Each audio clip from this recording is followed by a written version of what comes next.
Greetings, movie lovers, and welcome back to the movie theater lobby for our third get-together. My name is Brandon. And I'm Leia. Episode 3, Leia. What do you think about that? I'm pretty excited to talk about this. Yeah, me too. This is going to be a fun one, I think. Kind of a big tone change from our previous episode. Oh, absolutely. But just wanted to mention that here at the lobby, we aim to create a place to chat about movies and hopefully learn a bit more about the world within and beyond the screen, and maybe find a new perspective along the way. As we get started, grab your snacks and drinks, and wait, Leia, I found this briefcase at the airport. What? Today? Yeah. Why were you at the airport? They have the best coffee. Oh, it's true. Okay. Absolutely, yep. So I went through customs because I went international. The international side has the absolute best coffee. Well, of course. So you got to go through all that rigmarole. Real pain in the ass. Nonetheless, great coffee. And I mean, I know they always say, don't take luggage that doesn't belong to you. But you found a briefcase. Don't leave luggage unattended. And it's exactly because jackasses like me will come by and take it. I didn't put anything in it because it's locked. I can't seem to unlock it. But I'm kind of curious to see what's in there. So let's go ahead and see if we can break into this little baby and see if there's something interesting inside. Maybe something useful we chat about. Dumb and Dumber. Dumb and Dumber. I would have to be a lowlife to go rooting around in somebody else's private property. Is it locked? Yeah, really well. Okay, all right. So enough of that foolishness, I guess. Sort of appropriate for the movie on topic because it's nothing but foolishness. Absolutely. But let's get on this plot. Let's get people introduced to what's happening in our chosen movie for the week. Sounds good. So Dumb and Dumber, a comedy released in 1994, ages ago at this point. In fact, 30 years ago now. It was actually at the end of 1994. Oh. Internationally, it was opened in 1995. Oh, man. So almost 30 years, I guess. Depends where you are. Yeah, I mean, looking at those small discrepancies here. Anyway, in Dumb and Dumber, we meet a limo driver named Lloyd Christmas, played by Jim Carrey, who's en route as we meet him to pick up his next or maybe first client for the day. While Lloyd is driving en route to his destination, his limo crosses paths with a man in a dog costume. Something unusual you might see during a drive in the city. But this man in the dog costume is leaving a restaurant with a doggy bag of food, walking to a van that's been converted to look like a dog. Very dog themed, this fella. This odd guy is heading toward a dog show, and his name is Harry Dunn, played by Jeff Daniels. In his van is a literal van load of dogs, all primed and cleaned and cut and trimmed for this dog show. That he did himself. Mutt cuts, right? Mutt I believe cut. that's who he works for. Yep. But before arriving at the dog show, he decided these dogs would best perform on a full stomach. So he got them all lunch. Yeah, he ordered that himself because he speaks to dogs. Yeah, he's got a way with dogs. He knows their language. Dog whisperer sort of fella. So with these sandwiches in tow and careening through town, the sheepdog Vanine, like canine, Vanine? Oh my God. No? You don't like that? Okay. It's getting dumb in here. Whew, I think that's the purpose, right? Yeah. The canine van, the Van 9, tosses the dogs about with their meat-filled munchies and, of course, ketchup and mustard. Because what is a delicious sandwich without ketchup and mustard? Absolutely. Before Harry gets the dogs safely to their destination, we check in again with Lloyd. He's finally arrived at the home of his client, a woman named Mary Swanson, played by Lauren Holly, whom Lloyd immediately becomes smitten with. Yeah. Love at Instant. first sight kind of thing, right? Lloyd, also a terrible driver, chaotically travels through the town with Mary in the back seat. And let's be honest, neither Harry nor Lloyd should have a driver's license. Anyway, finally, Harry drops off the dogs, who are a complete mess. I mean, they are... You don't see it, though, until he opens the door and the lady's asking for her dog. Yes, the woman at the dog show... They're perfect. When the van opens, there is a complete surprise to the both of them. The dogs are trashed. They're covered in ketchup and mustard. It's a real disaster. I mean, it doesn't change their haircuts or their nail trims. So what does he say? You know, on second thought, you might just want to run a comb through them. I don't think that's going to solve it, but give it a shot anyway. After the dog debacle, we check in again with Lloyd, who somehow managed to get Mary mostly safely to the airport, aside from possibly some mental trauma. And as he does, he behaves like a how should I put it? An ignorant creep, perhaps. That's what he is. Yeah, he kind of is. He embodies himself. Not to excuse anything on his behavior, but really... Not sure he knows what's going on. Yeah, not understanding what boundaries are, I suppose. Anyway, as he begins to leave, he crashes his limo because he can't help but stare at Mary on the way out. That's when he notices she forgets her briefcase. Being the full-service limo driver that Lloyd is, complete professional, of course, he decides there's no way he's going to let one of his clients leave their bag behind. So he rushes inside. He'd do this for any client. For any client, obviously. Yeah. So he rushes inside to grab the briefcase. While he's doing so, this is where we meet two other principal characters we'll meet quite a bit along the way. Shay and Mental, I believe, are their names. That's their nickname. Their nicknames, yes. Not that we know this yet, but two sort of muscle-for-hire types. They look like muscle for hire. Exactly right. So Lloyd splits the uprights, goes right between them, grabs that briefcase, and runs off, with the muscle for hire standing there looking completely stupefied. With briefcase in hand, Lloyd now rushes toward the terminal where he suspects Mary is probably going to. All he knows is that she's going to Aspen. He runs down the jetway and promptly falls off the end. Despite the fact that most commercial airlines have doors that would prevent anyone from falling off the jetway, Lloyd manages it. Sir, you can't go in there. It's okay. I'm the limo driver. Yes, of course. Lloyd has it all covered with his all-access limo driver badge. Yeah. So Lloyd with Mary's briefcase and Harry with no dogs both arrive back at the apartment that they share. And while both admit to each other having lost their jobs, they hear a knock at the door. It turns out our two goons from earlier have tracked down Lloyd. The fellas think that they forgot to pay the gas bill, which is apparently something that they do quite often, it seems, and that the people at the door are there to collect. So, being ever so sensible, they decide to sneak out of their apartment. Shay and Mental, the two cutthroats, break in, kill the boy's bird, Petey, to send a message, Petey. which Shay thinks that they're not going to get that message looking around the disheveled apartment. I don't think he's going to get that message, Joe. I mean, the guy's got worms in his living room. After hours of hiding out, Lloyd and Harry return and decide it's a good time to get some food and beer and snacks and whatever else crosses their feeble little minds. Lloyd goes out to get the essentials. Right. Right?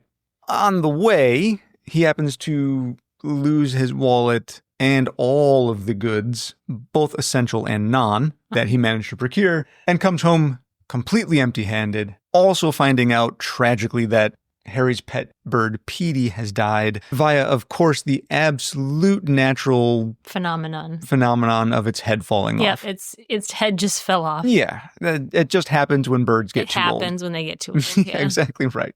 At this point, Lloyd completely breaks down and decides he's tired of living in Providence, Rhode Island, which is where they are. He's tired of creditors. He wants a better life. He's tired of losing his job, tired of being chased by the gas man. The gas man.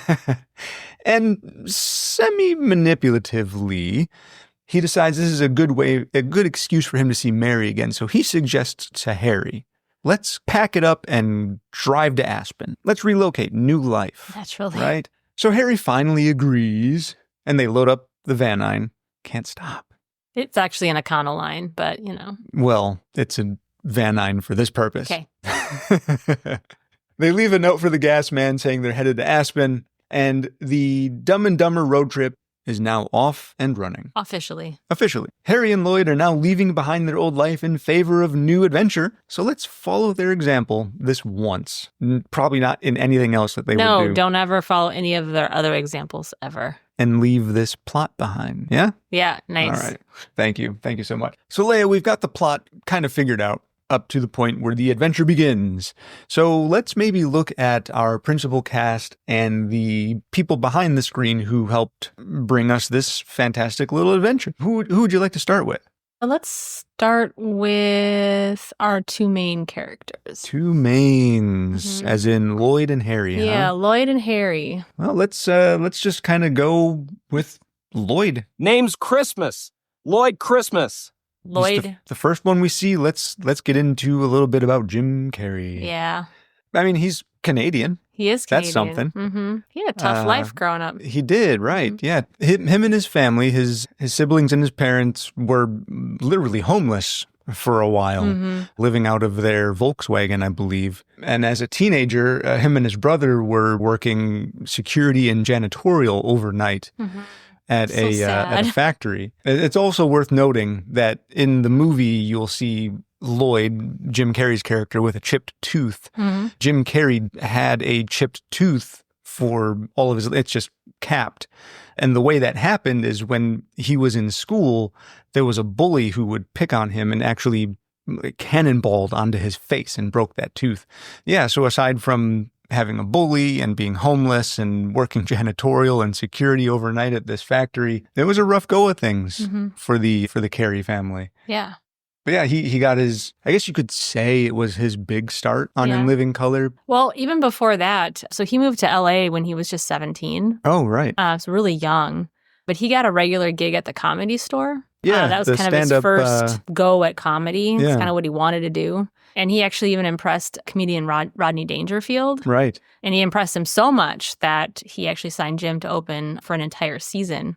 Of Rodney's tour, right? Rodney's tour. Stand-up gigs, yeah. Yeah. And then Jim played an alien on the movie called Earth Girls Are Easy. Oh, yeah. With co-star Damon Wayans, who has a brother named Keenan Ivory Wayans. Yeah, quite the star-powered family. Yes. And he was putting together In Living Color. So then Damon Wayans told his brother Keenan, hey, check this guy out. Right. And that's how he got his big start. That's a good way to go. I was kind of always an SNL guy growing up, kid, I guess, because I got here. You know what I mean. But when In Living Color hit, it was kind of a whole different kind of sketch comedy, and it was great. I loved it. It was great. Yeah. I think it's interesting when we start looking at these movies and the connections that these actors make that they didn't probably even realize they were making when they made them. Like when he did Earth Girls Were Easy, I don't think he imagined that would lead to where it led. No. But it happens a lot in Hollywood. You either get lucky and you find somebody or you know somebody or you don't. Well, and who would have thought at the time that In Living Color would go on to be so... I mean, it didn't last for as long. It itself was not... I mean, it was good, but it didn't last forever. No, you know? but he in it yeah, really sold it. As a historical, cultural point, it was very significant to a lot of comedy. Absolutely, yeah. So after In Living Color, he went on, and of course he did a few other shows or movies as well. I believe he was in like Once Bitten, which is like a real lowball comedy, pseudo horror kind of thing. Yeah. His first film, but even before all that, the first film he was ever in was called Rubberface. Did you ever see any clips of that? I've never seen it, but I've heard of it. So I saw a clip of it when I was doing research on this. Oh my gosh, there's this scene where they're putting hats on and they're doing voices. Right. And it was like him and this woman. And it was so Jim Carrey. And then they would cut to this woman doing it and it was cringy. And I'm really? Ooh. And then they go back to him again. I'm like, oh yeah, that's it. That's Jim Carrey. And they go back to her again. I'm like, ooh. Well, it's just so hard to watch. Obviously Jim Carrey is known for that real rubbery face of his. And when he was getting his stand-up start, he focused primarily on impressions. So I imagine he used that ability to kind of mold his face. Yeah.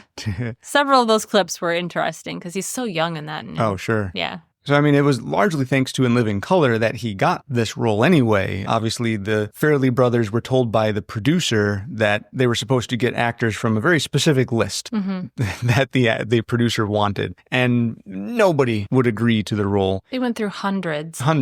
And the Farrelly brothers have even found out later on that the scripts never made it past so many people's agents. Yeah, the agents just totally blocked them. Yeah. Just total cock blocks. A lot of actors had said, hey, why didn't you ever put me in one of your movies? And the Farrelly brothers were like, We tried. We tried. Yeah. Didn't get past your agent, though. Yeah. Anyway, Jim Carrey was recommended to them based on the idea that he's the white guy from In Living Color, which there were other white guys on In Living Color, but I think he was probably the most notable. He was, for sure. Yeah, of course. And then, he went on to Ace Ventura. Of course, everybody knows Ace Ventura. Obviously, The Mask. And those three movies, right? Ace Ventura, The Mask, Dumb and Dumber, all came out. Yeah, they all went straight to #1 within a year. Yeah. They were all around the same. I think they all came out in 94. Yeah, all 94. So quite a year for Jim Carrey. Yeah, he was flying high. Busy fella. But a few other things that he's notable for, obviously, Batman Forever, which some of us may want to forget. He was pretty good in it, he though. was Let's good be honest. He was a fun over-characterization of the Riddler. Yeah.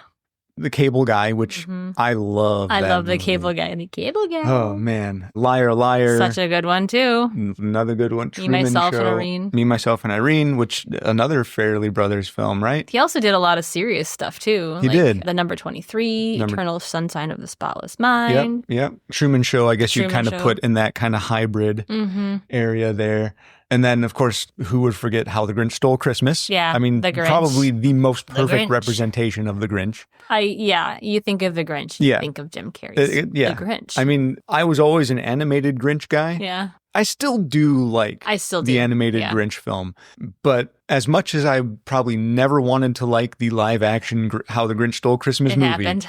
Damn, it's a good Christmas Because flick. of him. And I'm not a Christmas guy. And then finally, let's mention just the Sonic the Hedgehog, because it's probably one of his more recent familiarizations for a lot of people. He was also in some things that people may not know he was in. Oh. Like little things. Like he was a guy who was applying for a job in The Office.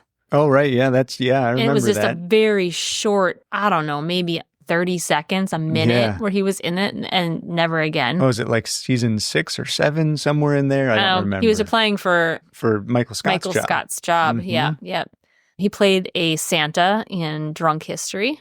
Oh, well, good for him. Yeah. Which was very Grinch-esque. Yeah. Hey, honestly. Linking holidays back together again. Right. And he was also in, I don't know if you know who The Weeknd is. The Weeknd, the musician? Yeah. Oh, yeah. Okay, yeah. He was a voice in one of his latest music videos, Out of Time. Oh, no kidding. Yeah, he played a doctor at the end. Getting those high-powered roles He even had now. his face in there and everything, yeah. Ooh. Yeah, All so that right. was his most latest thing that he did. Go Jim. Yeah.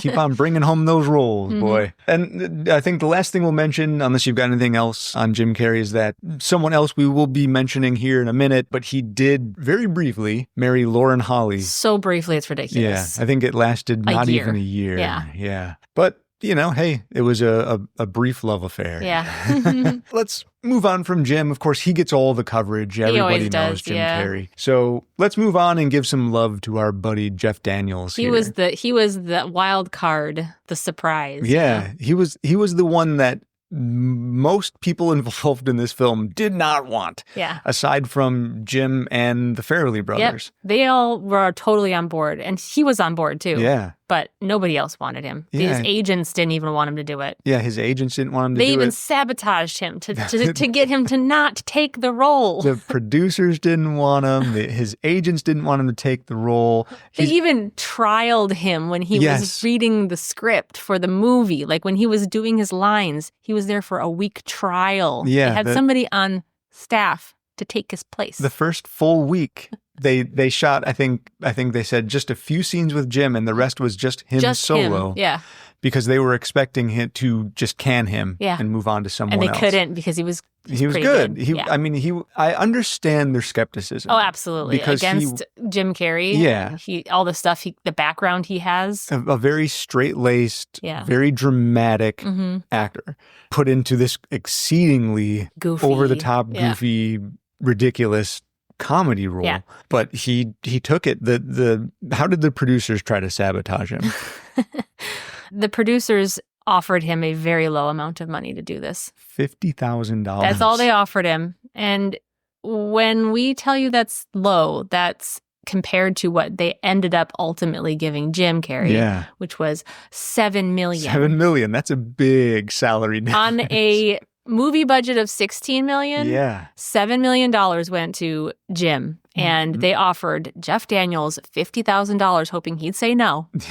Oh, and he did it. He did it. I love that even more. I know. He's like, you know what? I know you don't want me to do this. I want to do this. Yeah. I'll take it. He told his agents that he was going to do this movie, and they kept insisting this is a mistake. It's going to ruin your career. And he said, well, if it's a mistake, it's mine to make. Yeah. So he really appreciates how acting is a full spectrum kind of a thing where you can't have seriousness without comedy. Right. And he hadn't done comedy yet and he was getting bored. Yeah. He's like, let me try something new for a change. And so, that's kind of why he wanted this role so bad, especially opposite Jim Carrey. I mean, oh, yeah. If Jim Carrey said that he learned a lot and really fed off of Jeff Daniels because of his background and Jeff Daniels' experience. Sure. But I feel like Jeff Daniels also got so much from working with Jim and learning about comedy and timing. And those two really, I think, learned a lot from each other and really appreciated their friendship. Yeah, I think they really learned a lot from each other, which is a great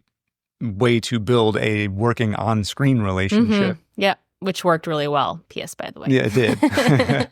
But I mean, aside from the troubles he had getting in, he obviously had a very, at this point, even fairly accomplished list of credits to his name. Nothing really super breakout, but he had done a lot of work. He has worked Broadway in the past. He's had a lot of roles in TV and movies. He's even a fairly accomplished musician, to be truthful. Wasn't he in a movie with Woody Allen? The Purple Rose of Cairo. Yeah. I think that was sort of, before Dumb and Dumber, that was sort of the movie he was, I guess, known for. Yeah, it was kind of a major film at the time. Yeah. Honestly, I've never seen it. No, I haven't. I feel like either. I should, but... At some point, probably. But what I know him best from is Arachnophobia. Yeah, because that's a horror movie, and I can't stop. The horror just keeps coming my way, and I'm not turning it down. And then he was also in Gettysburg. He had a role there. So that was one of his favorite roles. Actually. Yeah. Gettysburg, and then it was a sequel, I think, or something like that. Yeah, I don't remember what the sequel was called. I feel like a fool. Generals and... Gods and Generals. Gods and Generals. Was that it? I think something so. like that, yeah. Yeah, I recall reading, and I don't know how... I didn't really back this up in validity, but I did recall hearing that he's sort of a fan of war history. Like he enjoys that sort of stuff. A lot of men his age are. Right, of course. It's just a thing that happens. Yeah. And of course, he was also in Speed. Yeah. Wherein he played another character named Harry. Crazy. So I guess coincidence? Really attracted to those Harry names. Most recently, he was in a show called American Rust. Oh. Yeah, 19 episodes of American Rust. I haven't seen it, but I heard it had some really good reviews. Yeah, I've not even heard of it. So that's his most recent work. I mean, these days it's hard to keep track of everything that's coming out. There's so damn much all the time. So many different streaming services with their own stuff going on too. Yeah. But yeah, I mean, it kind of wraps up what I got for Jeff. He won his leading actor Emmy Award for The Newsroom the night before principal photography of Dumb and Dumber.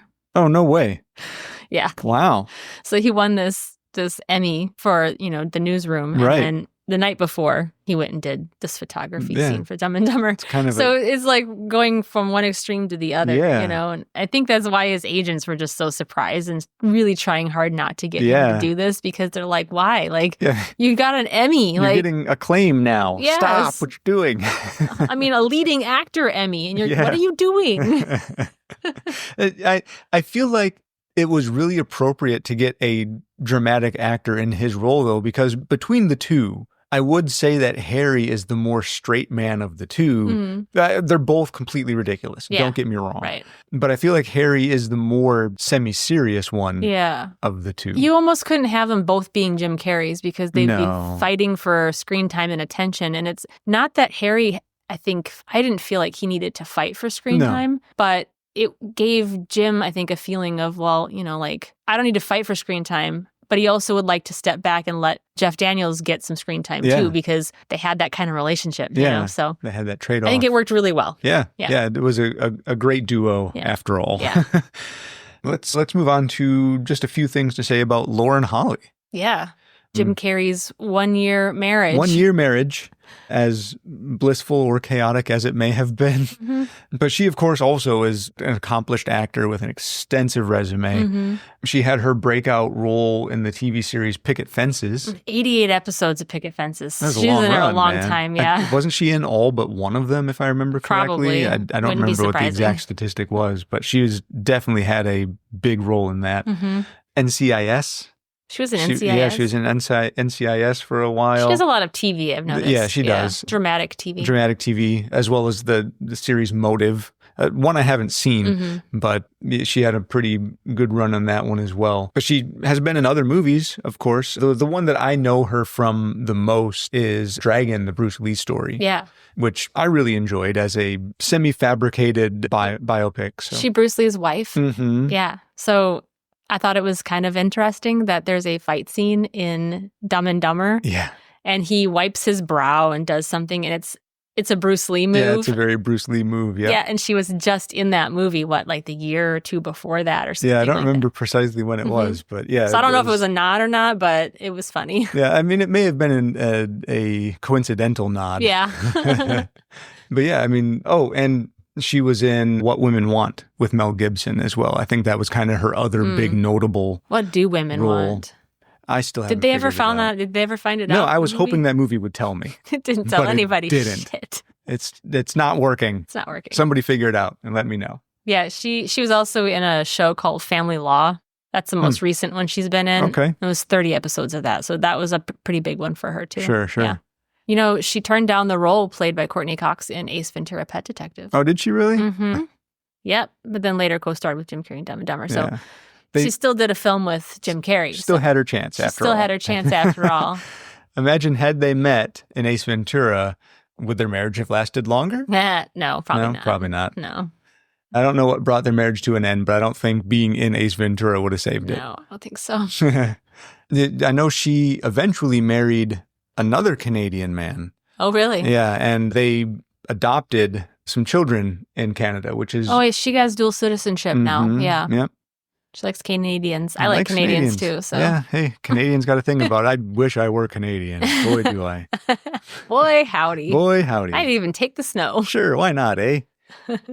We do live close enough, I suppose. Yeah, I Can we guess. just get like honorary Canadian citizenship? You want to sponsor us? Yeah, I'll be good, I promise. Anyway. That's all I have on Lauren Holly. Yeah, I don't have a whole lot, unfortunately. She seems largely private, despite her status. So, but let's kind of wrap up our cast and crew here by mentioning the Farrelly brothers, Peter and Bobby, together known as the Farrelly brothers.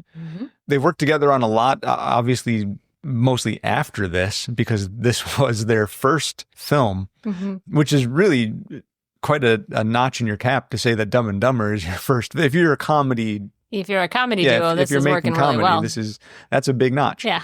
But Bobby does more producing now, right? And Peter does more of the writing and I know they directing. They are sort of going different ways. They're a team, but they're still a team. He does, I think, more producing. Yeah. Yeah.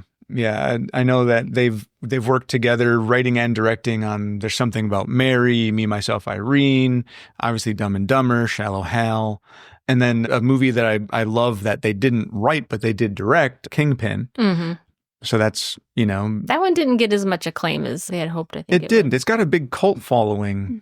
But it's not one I think that's forever mainstream popular. It's not like Dumb and Dumber. No, certainly not like Dumb and Dumber. But it's a high bar to follow. Yeah, I still don't mind going back to that well now and again. Well, let's kind of go from acclaim of the individuals and talk about the acclaim of the film as a whole. So what you said the budget was what?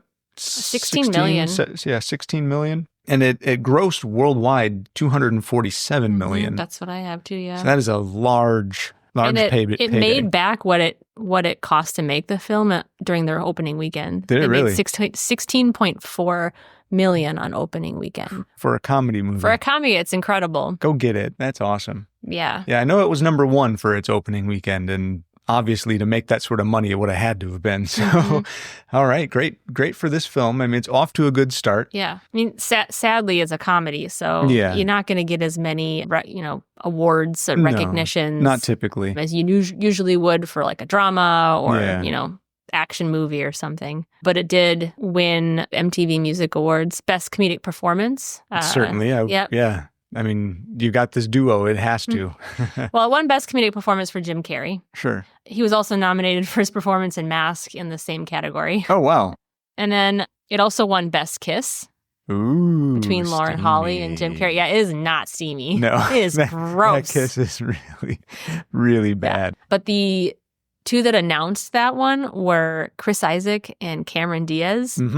And I had watched it just to see what he had to say about it and everything. And I remember now thinking how icky it was. Right. Because Chris Isaak forces a kiss on her and she's not, she's like, no, stop. And he did it anyway. That whole thing was icky. That was really cringy. Yeah. And I'm sure it was probably cringy for Jim Carrey too, because Cameron Diaz is a co-star on The Mask. Yeah. So, but it was also nominated for the best screen duo as well, which I feel like it should have won that one. Yeah, that personally, come on. That's everybody talks about how the chemistry between the two of them on screen was just... It was impeccable. It was great, yeah. I mean, you couldn't have gotten a better comedic duo. I mean, you think of comedic duos and, you think of some of the older ones back in the day. Yeah. But you don't have a lot of... I can't think of any comedic duos that are current day that are really lasting so well. No, probably not. But I would immediately think of Harry and Lloyd. Yeah. If somebody asked me. Yeah, Harry and Lloyd, man, they kind of sit atop the comedy duo. Yeah.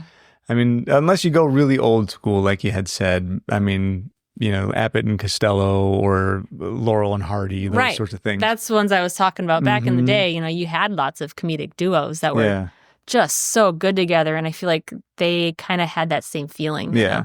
Yeah, they really did. They played off of each other so well. As the other thing I thought was interesting, speaking of MTV Music Awards, as of 2001, right? Jim's total of 9 MTV Music Awards is the most won by any person. MTV crowd loves Jim Carrey. 9. And not just for this film, but for other films he's done as well. I'm right, sure. Of course, yeah. I don't know what other ones he had, but I'm sure for some of his other films he had. For those golden popcorn buckets, it doesn't really matter, I think. Well, I mean, good for him. Yeah. I mean, the film did get, as far as critical review, it was kind of sitting right in the middle. There were some critics who really enjoyed the film, some who just... He don't like toilet humor. You're not going to like this film. Yeah, sorry, he's not. Who was it? Roger Ebert said that the scene with the bird made him laugh so hard. He said if the whole movie was like that, he'd have had a cardiac arrest. But he for whatever reason found that scene really funny and the rest of it not. And I'll admit that scene is not the funniest. It's not the funniest in the film. So you can't always take what these guys say. You have to take it with a grain of salt. Yeah. The whole Petey line. Yeah. The kid that did it had said that was his Polly want a cracker? Yeah. He said, I came up with that. Oh, I improvised that. He was so proud of himself. As you should be. I was so proud of myself. And I'm like, well, Roger Ebert really liked it. So congratulations, kid. You did good. You managed to get the laugh out of Roger Ebert. Right. That's an accomplishment. That's an accomplishment. Didn't get you anywhere, but hey, good on you. Good for you, kid. Oh, man. Well, let's start talking a little bit more about the things we found fun surrounding the film, in the film, and see what we can find about the little trivia bits surrounding this. Can we start by talking about how the movie even happened? Yeah, please. Let's do. Start at the beginning. Start at the beginning. All right. I'm so excited. Let's do it. It's an interesting story. All right, take us down that road. So the script was originally called Dust to Dust. Mm-hmm. That was the original screenplay. And it was finished by Peter Farrelly and his buddy, Benny Yellen. Who did you say wrote it or started it? So... Because there's a little bit of conflicting information about that, correct? I found a lot of conflicting info as far as the precise events, but from what I understand, and anyone please correct me if I'm wrong on this. Yes, please. John Hughes started it, like 50 pages like 50 of it. pages. Yeah. And he got it to the Farrelly brothers and said, just finish it. Eventually, they shopped it around. It couldn't get sold anywhere, so they changed names, blah, blah, blah, blah. They finally said, hey, they've reworked the script, can we shop this around some more? And he said, yeah, fine. John Hughes said, that's great, just don't put my name on it. Too bad, yeah, so sad. No kidding, right? Okay, so I'm sorry. No, please. Totally I remember we were talking about that, and I was like, maybe we should at least mention that maybe happened, because but this was in the interview, and I can't remember if that came up or not. So, right. But it was given to Eddie Murphy. For the role. No. Right? No. The script was given to Eddie Murphy. Okay. By Bobby's then girlfriend, who used it as an excuse to go meet Eddie at his home that he was residing next to where her parents lived. Oh. So her parents lived next to Eddie Murphy. She wanted an excuse to go over there to meet him. Wow. So she said, I'll take the script over. So she took the script over to his house. So Bobby didn't think that Eddie had even read it. And then one day he was watching the Letterman show, and the guest star was Eddie Murphy. And he was telling David about a movie he wanted to do based on a script he read called Dust to Dust. Uh-huh. And he said he was an idiot. He didn't write his contact information on it. There's no way for Eddie Murphy to contact him about the script. His girlfriend and his girlfriend's parents were in Europe on vacation. So Eddie Murphy couldn't go over to the house to contact them. Right. Of course, this was in the days when we didn't really have cell phones readily available. They weren't really prominent. Not really, no. And so he actually called the studio himself and was like, hey, I'm the guy who wrote that. Uh-huh. And it was Eddie Murphy Productions is what he called. Okay. And so he had 6 months left at Columbia University to finish his degree. And Eddie Murphy had him graduated early so that he could leave early, go to LA, and start his life out there with his new script. Wow. Yeah. All right.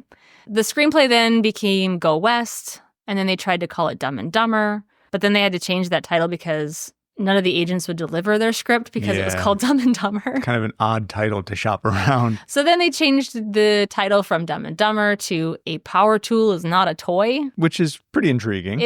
I think it's the dumbest title I've ever... I do too, but it's so dumb. It would make me look at it. Yeah, and I guess that at the time, back, in the 90s, it was trendy, late 80s, early 90s, it was a trendy sounding name. Yeah, sure. Yeah.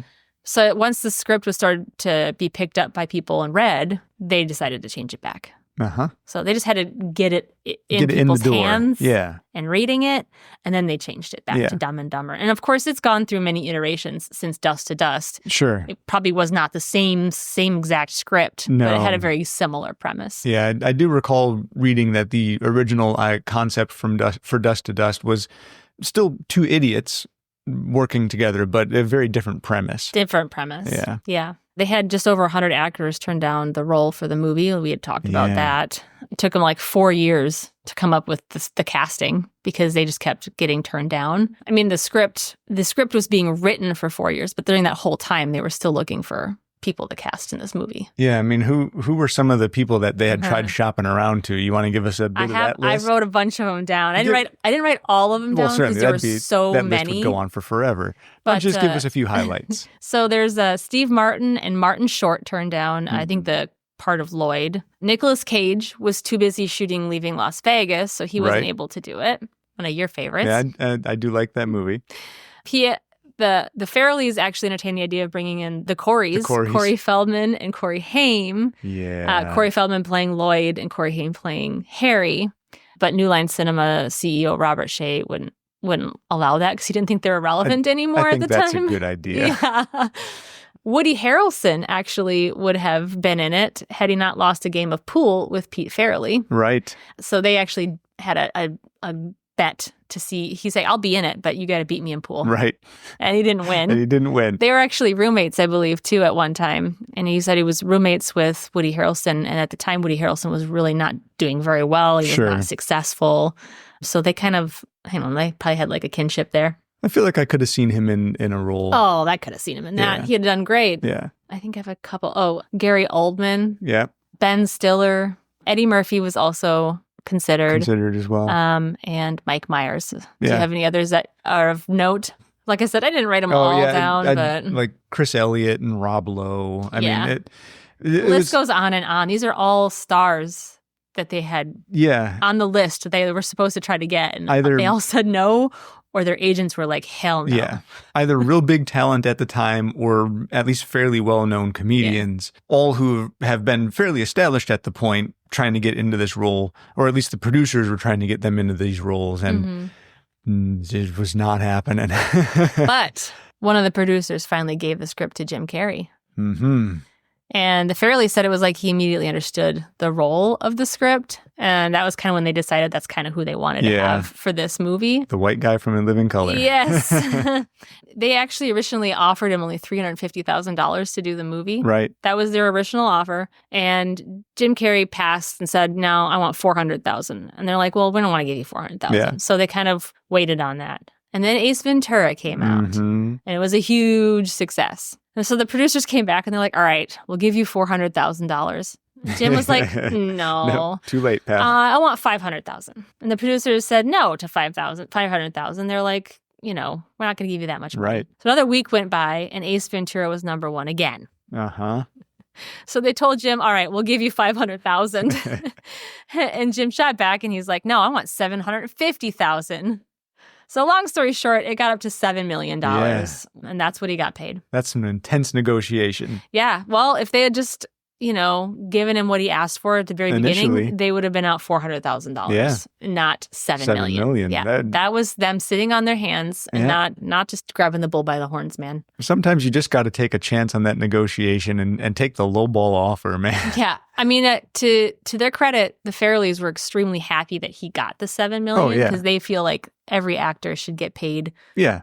Any ounce of what they can get paid. And if that's what they were willing to pay him, they were so happy. Oh, yeah. On the other note, they weren't real happy what, Jeff Daniels got paid. But, no, that's completely understandable. Yeah. And I mean, in my opinion, the producers and CEOs can go shove it up their ass. Yeah. But so that's how they were trying to get him to not take the job, was by, it's so sad. Yeah, it's the manipulation of people that are in charge of money is incredible. Yeah, I'm like you say, I'm glad Jim Carrey got what he was worth. I mean, he probably should have been worth even more than that, given how much he brought to this film. Yeah. But absolutely, Jeff Daniels was worth more than the $50,000 that he got. Ridiculous. They should have at least offered him the $400 they were going to. They were supposed to give Jim at the beginning. Yeah, give him a little bit of that extra. Yeah, I mean what a kind of back and forth little start for this film. Yeah. It took so long to get the script in hand, and then to find the right actors, and then to get the money paid. I feel like this is a really good example of tenacity and sticking to something and not letting something go. Yeah. Because despite all of the stuff they went through, they kept going. Yeah, they did. They could have given up. They could have thrown the towel in. They could have said, this is taking too long. This is costing too much money. But they just kept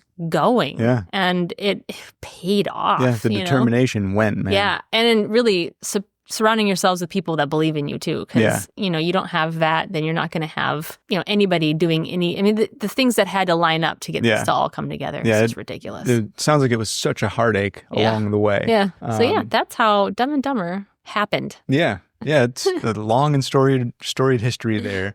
I did also kind of want to mention that we're talking about the old comedy duos of the past. Mm-hmm. The names Harry and Lloyd were in, I guess, homage to the silent era actor Harold Lloyd. Silent comedic actor. Yes, of course. Yes, he was also in comedies. Yep, Harold Lloyd. So just kind of another little throwback to the comedy of the past, which, I mean, it was very appropriate because he often did play quite the buffoon. Mm-hmm. So to give the buffoonish name to these two far down the line following in his footsteps, it's a fun little throwback. Mm-hmm. Oh, also, as far as casting goes, so the character Seabass. Mm-hmm. Yeah. Very, very notable in the film, even though he's not in it much. Yeah. Really notable, very memorable. He's an interesting character. Yeah. I've heard him in interviews before. He's a really neat guy. So originally, the role was to go to Roger Clemens, who's a baseball player. Mm-hmm. But at the time, he was wrapped up in other engagements and he couldn't take the role. So the Farrelly brothers, being from Boston and fans of the Boston Bruins, they managed to rope Cam Neely, who was a very notable star for the Boston Bruins and even in the NHL Hall of Fame. So, I mean, they managed to get a lot of really kind of unique casting for this film, I felt. Yeah. It's kind of, I wouldn't say important to note, but of note, the Farrelly brothers in almost all their movies like to put sports players in. I think they've used Brett Favre before as well, and a couple other. There's a couple others. That's the only one I can think of because I'm from Wisconsin. Right, of course, yeah. But they're really well known for putting sports players in their movies. So they kind it's like something they do. Putting together all their passions, I suppose. Mm-hmm. Yeah. In the scene where they scam, there's a scene where they scam Seabass. Yeah. Yeah, speaking of Seabass. Lloyd says that he saw it in a film. Yeah, the whole thing where he tells the waitress that Seabass is offering to pay their tab. Yeah. Seabass and the fellas offered to pick up our check. They said just put it on their tab. Yeah. So the film that he's actually talking about is Something Wild from 1986. Yeah. And the actor that did the scam in that film was actually Jeff Daniels. So I thought that was an interesting nod to Jeff Daniels in that piece. Yeah, I thought that was fun when later on in the just after that scene, and they're talking, Harry and Lloyd are talking in the van. That Harry's like, "So what happened? So the guy tricked some sucker into picking up his tab and gets away with it scot-free? No. In the movie, they catch up to him half-mile down the road and slit his throat. Was a good one. And Harry just books it. So I'm not stopping. Yeah, that's a fun little nod, I think. Yeah. Being that is a scene that had me laughing quite a bit. One of my other favorite scenes is when Jim Carrey's Lloyd is leaving a convenience store, and there's three youngsters kind of just hanging out outside, drinking big gulps. And Lloyd comes out and says, "Hey, guys." "Oh, big gulps, huh? All right. Well, see you later."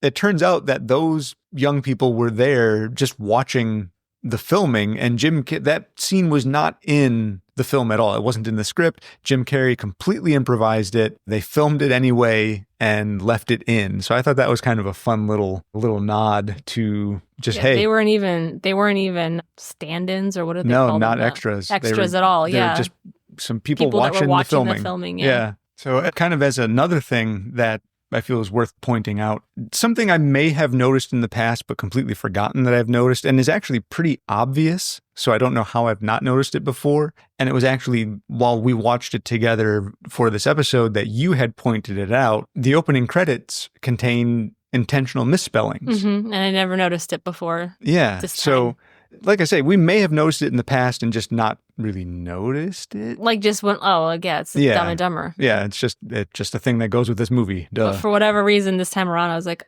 all that stuff is spelled wrong. Yeah, like producers is spelled with 2 O's and an S instead Production of a has U got a and K C. in it or something. Music has a Z and a K. Yeah. And photography, costume designer, all sorts of different fun little credit listings. Yeah.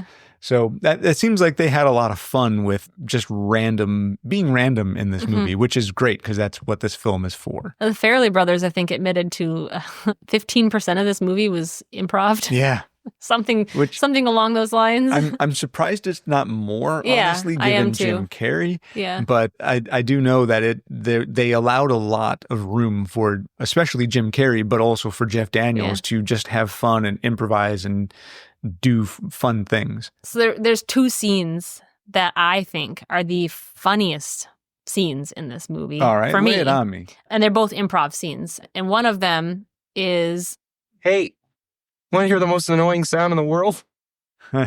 So Jeff Daniels wasn't expecting it at all when he did it. Imagine not. So you can actually see him crack up right before the camera flips back over to Jim. Mm-hmm. You can see him crack up a little bit, because it's like, and then he goes back to him and he's doing the same sound, but he was not expecting that. So, and then of course the guy in the middle is just like, just totally like, get me the hell out of here. I took the wrong role.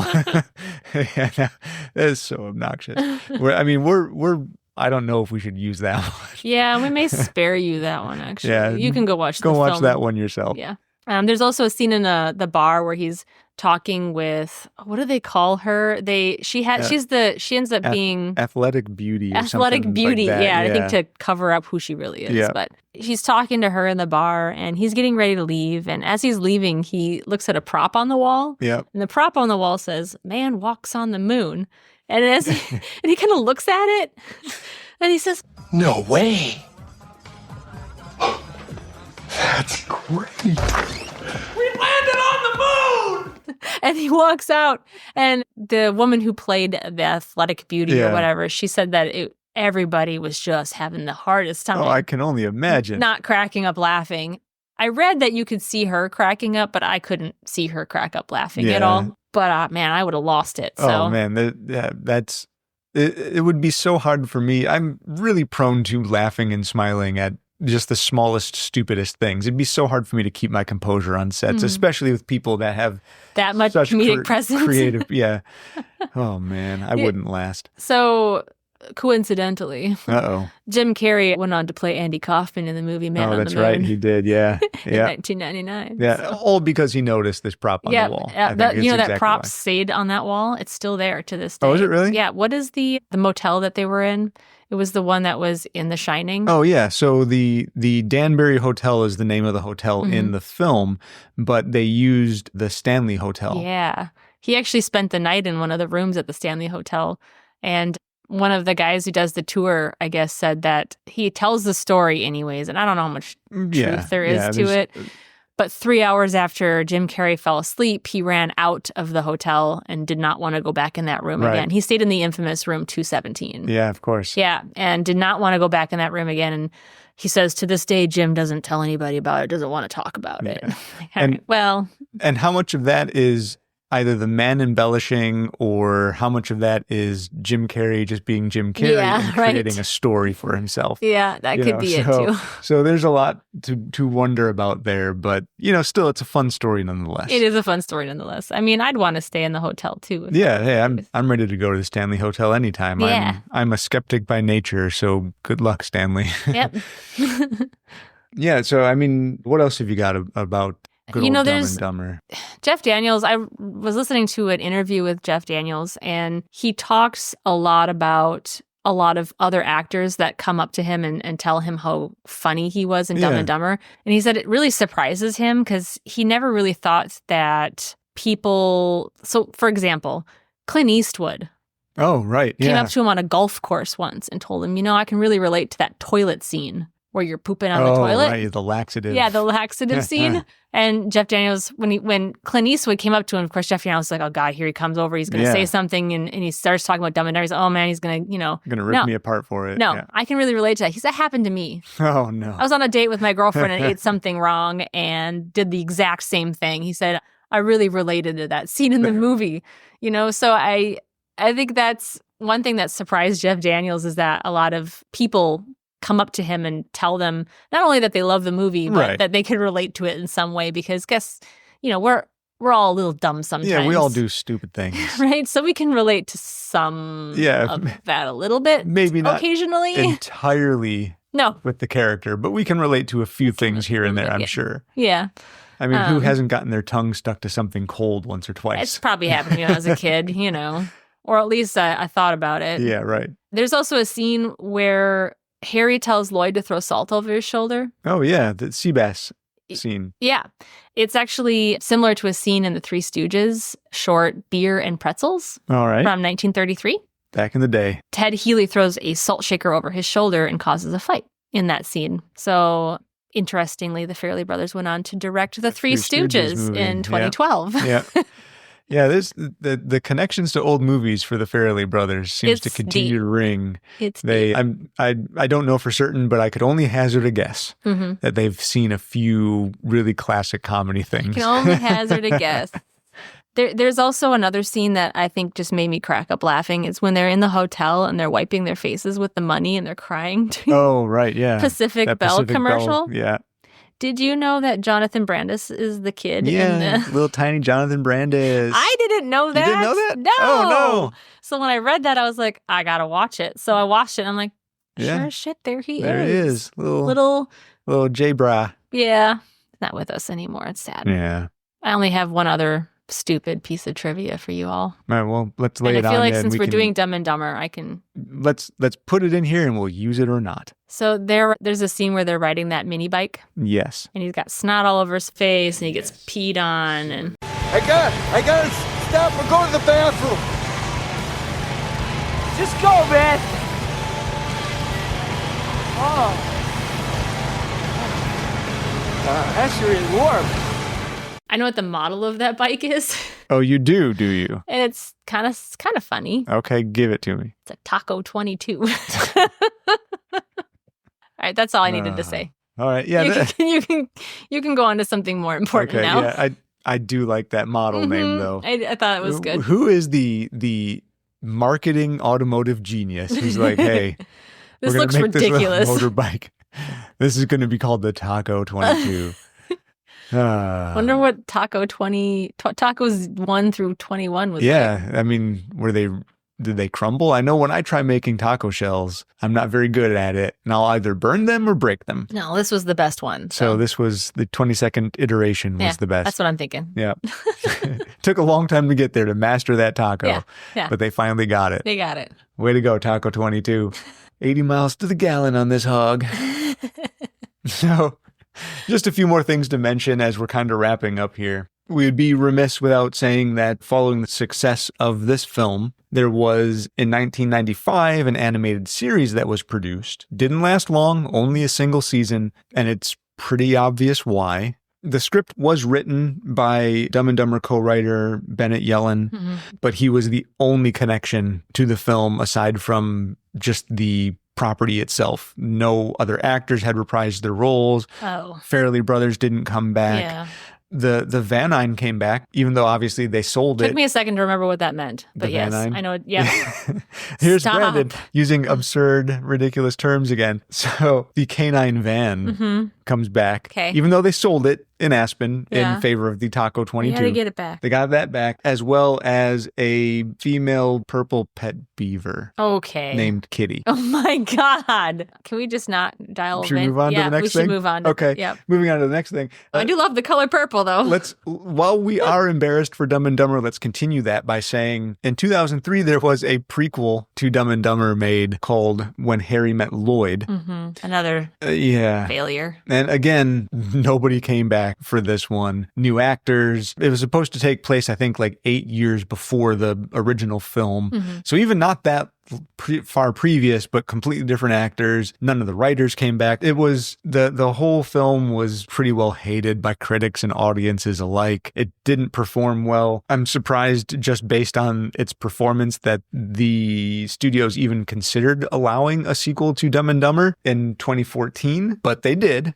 This time it seems like they allowed it probably with a caveat saying, hey, we're only doing the sequel if everybody comes back. And they did. They got Jim Carrey, they got Jeff Daniels, the Farrelly Brothers, and even Bennett Yellen came back to all help bring the Dumb and Dumber true sequel to life, Dumb and Dumber 2, with just one O and no W. Not only that, they managed to get the distinguished return of the character Billy, who's the blind kid who bought the headless parakeet, and Seabass. So when they're bringing everybody back, they really got the whole shebang. Brady Blum and Cam Neely, respectively, on those two. The film did fine commercially. It didn't blow it out of the water like the original Dumb and Dumber did, but it did. Number 2 never does. Yeah, it did make plenty of money back, so it was considered a financial success. And the reviews were marginal. They're fine.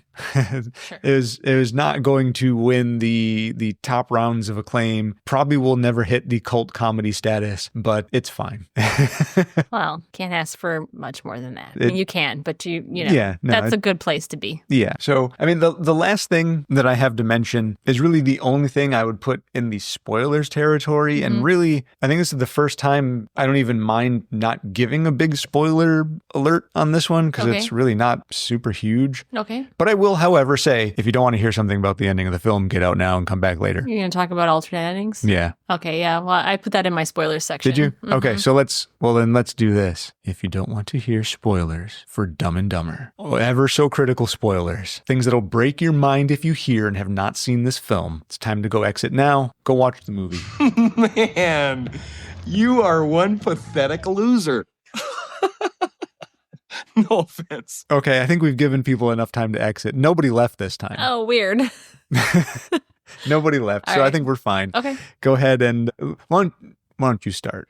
Well, correct me if I'm wrong or if you've got anything to add, okay? Okay. But I found 2 alternate endings. What you got? With kind of like, I don't know, something else in there too. But the first ending was supposed to end where they were offered an opportunity to work for Barney, the hotel manager, as bellhops on a part-time basis. Right. Basically a couple hours a week. Yeah. That's all they had to do. And they could live there for free. And they turned it down. Of course. Idiots. Yeah. The second alternate ending was Barney offering the 2 friends a job babysitting his grandson, who was coincidentally Billy from apartment 4C, the blind kid that Lloyd sold Petey to. Wow, that one I genuinely didn't read anything about, so that's interesting. Okay. Yep, they were both scripted and filmed, but both were scrapped actually, and the film just simply ended with the pair both going home on foot. Sounds for the best. They thought it was amusing, but just wasn't good enough. Nothing special. So that's why they came up with the ending for the bikini scene. You'll have to excuse my friend. He's a little slow.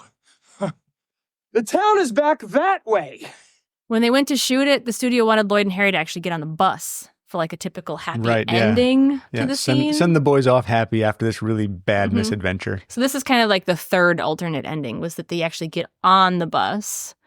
And Peter Farrelly was like, the movie's called Dumb and Dumber, not Dumb and Dumberer, where they get smart at the end. Right.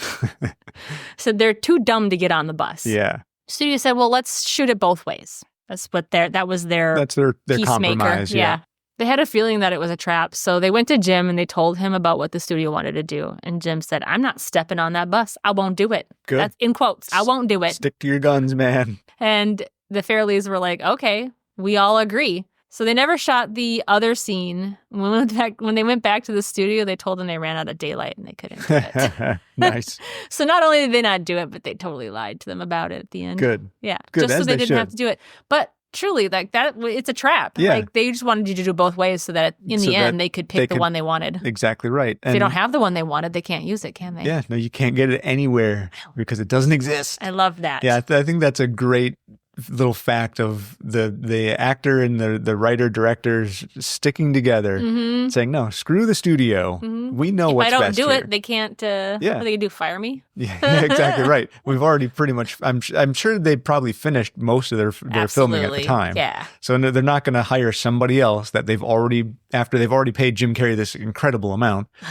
They're not going to go back on that. So give the man what he wants. Right. That's all. Anything to add to that, or no? That's all I've got. I think the other two endings would have been so sad. Yeah, the other ones boring. Just wouldn't have fit. And getting on the bus, they're absolutely right. Why would they get on the bus? They're dumb. They're stupid. That's the whole point. We need 2 oil boys to help us. Blah, blah, blah. And they're like, oh, you're in luck. There's a town back that way. That was so much more appropriate. Oh, it was so good. Yeah. That was let's admit that there's really not a good way to end this movie. No. But that was a really respectable way to end that story. Jeff Daniels even said, a lot of times he has a hard time with the ends of films because he gets so attached to his characters. Right. And I often think like, what did they do after that? And, you never know. No. And he goes, that's the beauty of it. Like you can decide what you think they did. He said, but that was one character I kind of was like, I wonder what they did do, and I did too. There is the sequel, which comes a bit later, but I don't think at the time they were thinking that was going to be happening. This is probably in their minds a one and done sort of thing. Well, I don't think any of them knew what the success was going to be like. Couldn't have imagined.